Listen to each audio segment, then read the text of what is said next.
এখনো পর্যন্ত দরদ টিম এটা ডিসাইড করে রেখেছে যে সেপ্টেম্বর মাসেই তারা দরদকে মুক্তি দেবে। বন্ধুরা, এটা কি শুনে ফেললাম?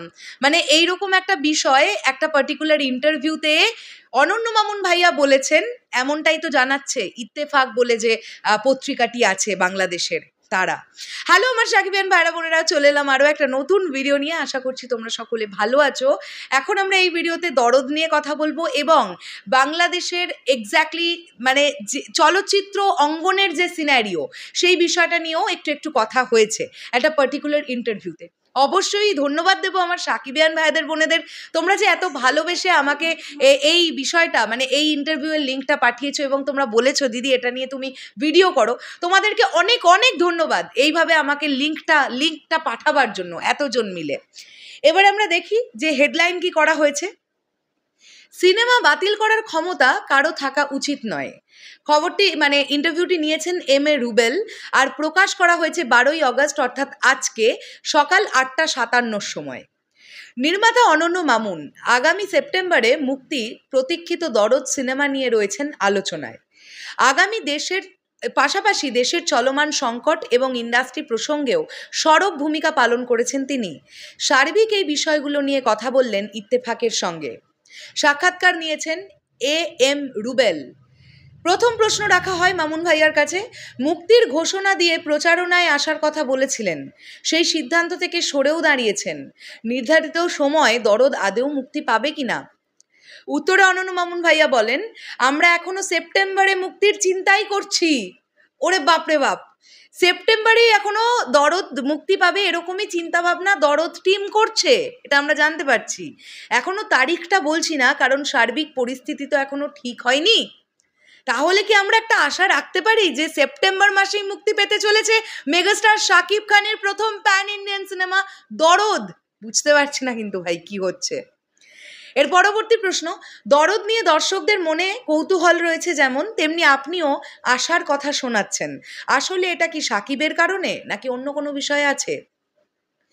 অনন্য মামুন ভাইয়া বলেন, দেখুন মানুষ যা দেখতে চায় তার সব আছে দরদ সিনেমায়। একটা নতুন গল্প, একজন নতুন শাকিব খানকে দেখতে পাবেন তারা। তাছাড়া দরদ একমাত্র সিনেমা হতে যাচ্ছে যা 20টির বেশি দেশে মুক্তি পাবে, যে কারণে আমি মনে করি দর্শকরা দরদ দেখতে আসবেন। পরবর্তী প্রশ্ন, চলতি বছর একাধিক হিরোর সিনেমা পর্দায় এলেও শাকিব ছাড়া সবাই ব্যর্থ, এই কারণেই কি আপনি শাকিব খানে ভরসা করেছেন? তো এই উত্তরে অনন্য মামুন ভাইয়া বলেন, এই জায়গাতে আমি দ্বিমত পোষণ করছি। শাকিব খান ছাড়া সিনেমা চলে না এটা ভুল, তা না হলে পরাণ হাওয়া চলতো না। এখানে একটু সংশোধন করতে বলতে পারি, ভালো সিনেমা না হলে চলে না। আর উৎসবের বিষয়টি নিয়ে বলবো, উৎসব তো মাত্র 7 দিন থাকে, কিন্তু একটি সিনেমা হিট হতে অন্তত 2 মাস সময় লাগে। উৎসবের পর সিনেমা নিজের গতিতেই চলে। এর পরবর্তী প্রশ্ন, সিনেপ্লেক্সগুলোতে আবার দর্শক খরা চলছে, এমনটা চলতে থাকলে চলচ্চিত্র আরও পিছিয়ে যাবে মনে করছেন না? অনন্য মামুন ভাইয়া বলছেন, দর্শক হল বিমুখ হয়নি, আসলে পুরো দেশের পরিস্থিতি ভালো না, যে কারণে এমনটা হচ্ছে। বিনোদন ছাড়া তো মানুষ চলতে পারবে না, সব ঠিক হলে মানুষ সিনেমা দেখবেই। পরবর্তী প্রশ্ন, বেশ কয়েকটি সিনেপ্লেক্স ভাঙচুর চালিয়েছে দুর্বৃত্তরা, এটা চলচ্চিত্রের জন্য অশনি সংকেত কিনা?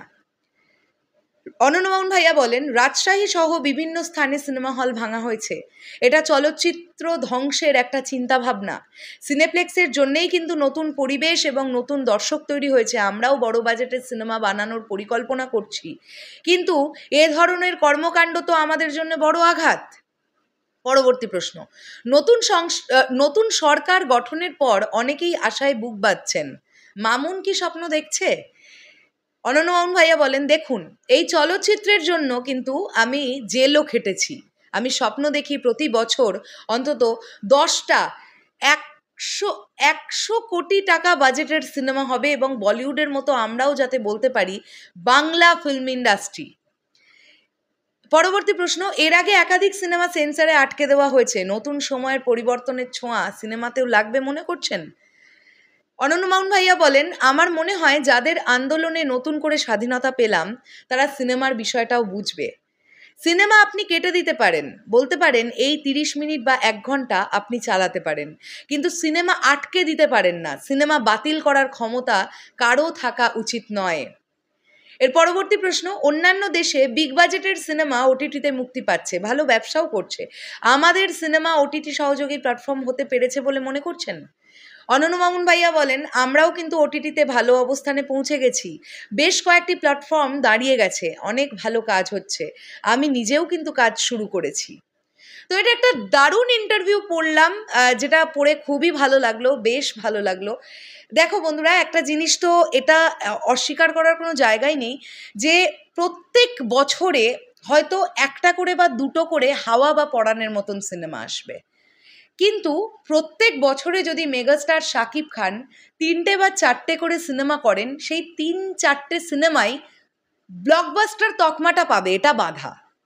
কাজেই সেখান থেকে দাঁড়িয়ে এটা তো একদমই ঠিক যে ভালো কন্টেন্ট দরকার। মানে মেগাস্টার শাকিব খানও এখন যে যে সিনেমাগুলোতে কাজ করছেন বা ভবিষ্যতে করবেন, তিনি সর্বপ্রথম দেখছেন আগে গল্প কেমন, কন্টেন্টটা স্ট্রং কিনা, সেটা আগে দেখছেন।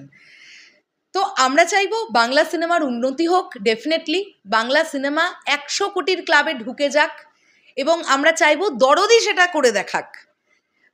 যদি সব কিছু ঠিকঠাক থাকে হয়তো তাই আমরা দেখব, এবং চাই আমরা এটা দেখতে। শেষ করলাম ভিডিওটা, তোমাদের কি বক্তব্য অবশ্যই কমেন্ট করে জানাতে পারো। দেখা হচ্ছে আবার খুব শীঘ্রই নতুন কোনো ভিডিও নিয়ে। ভিডিওটা ভালো লাগলে একটু লাইক কমেন্ট শেয়ার করে আমাদের চ্যানেলটা সাবস্ক্রাইব করো। যারা ফেসবুক থেকে দেখলে প্লিজ আমাদের পেজটাকে ফলো করে আমাদের সাথে থেকো। টাটা।